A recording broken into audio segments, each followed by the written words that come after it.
വൈലത്തൂരിൽ ഉമ്മയെ മകൻ വെട്ടിക്കൊലപ്പെടുത്തി. നന്നാട്ട് ആമിനെയാണ് കൊല്ലപ്പെട്ടത്. ആമിനയുടെ മകൻ മുസമ്മൽ പോലീസ് കസ്റ്റഡിയിലാണ്.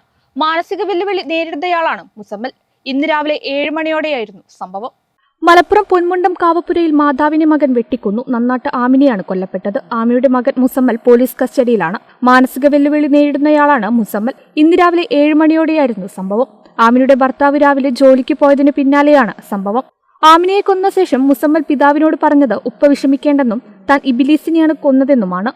ബാപ്പ കരയുമ്പോൾ ബാപ്പയുടെ എന്തിനാ ഞങ്ങൾ കരയുന്നത്, ഞാൻ ഇബിലീസിനെ കൊന്നിട്ടുണ്ട്. അപ്പോൾ ഇവർ അയൽവാസികൾ ഓടി വന്നപ്പോഴും മകൻ പറഞ്ഞ ഞാൻ ഇബിലീസിനെ കൊന്നിട്ടുണ്ട് എന്നാണ് പറഞ്ഞത്. അപ്പോൾ അയൽവാസി വന്ന് നോക്കിയപ്പോൾ അവിടെ രക്തത്തിൽ കുളിച്ച് കിടക്കുന്ന അവസ്ഥയാണ്. ഏത് രൂപത്തിലാണ്, സിലിണ്ടറുണ്ട്, അതുപോലെ കുടം, നമ്മൾ വെള്ളം കൊണ്ടുവന്ന കുടം നെളിഞ്ഞ രൂപത്തിലാണ് ഇപ്പോൾ അവിടെ ഞാൻ കണ്ടത്.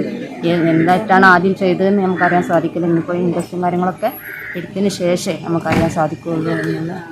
മാനസികാസ്വസ്ഥം നേടുന്ന മുസമ്മൽ ചികിത്സയിലായിരുന്നു. ആദ്യം കൊടുവാൾ ഉപയോഗിച്ച് മുസമ്മൽ ആമിനയെ വെട്ടുകയായിരുന്നു. തുടർന്ന് നിലത്ത് വീണ ആമിനയുടെ തലയിൽ ഗ്യാസ് സിലിണ്ടർ ഉപയോഗിച്ച് മുസമ്മൽ അടിച്ചു. സംഭവസ്ഥലത്ത് വെച്ച് തന്നെ ആമിന മരിച്ചു.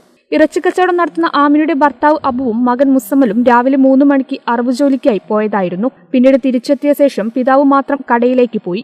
ഈ സമയത്താണ് മുസമ്മൽ കൊടുവാൾ ഉപയോഗിച്ച് ആമിനയെ വെട്ടിയത്. നിലവിളി കേട്ട് നാട്ടുകാർ ഓടിക്കൂടിയപ്പോഴും ആമിനയ്ക്ക് ജീവനുണ്ടായിരുന്നു. ആശുപത്രിയിലേക്ക് കൊണ്ടുപോകാൻ വാഹനം എത്തിക്കാൻ ശ്രമിക്കുന്നതിനിടെ മുസമ്മൽ വീണ്ടും ആമിനയുടെ തലയിൽ ഗ്യാസ് സിലിണ്ടർ ഉപയോഗിച്ച് അടിച്ചു മരണം ഉറപ്പുവരുത്തുകയായിരുന്നു.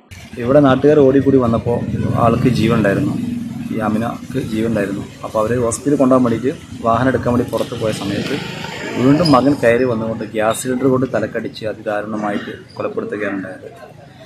തലച്ചോറ് പുറത്ത് ചിന്നിച്ചിതറിയ നിലയിലായിരുന്നു മൃതദേഹം ഉണ്ടായിരുന്നത്. ഏതായാലും നാടിനെ സംബന്ധിച്ചിടത്തോളം അക്ഷരത്തെ നാട്ടിലൊക്കെ നെട്ടിത്തരിച്ചിരിക്കുകയാണ്. കാരണം ഒരു കൊലപാതകത്തിൻ്റെ നെട്ടലിൽ ഇതുവരെ ആരും മോചിതരായിട്ടില്ല.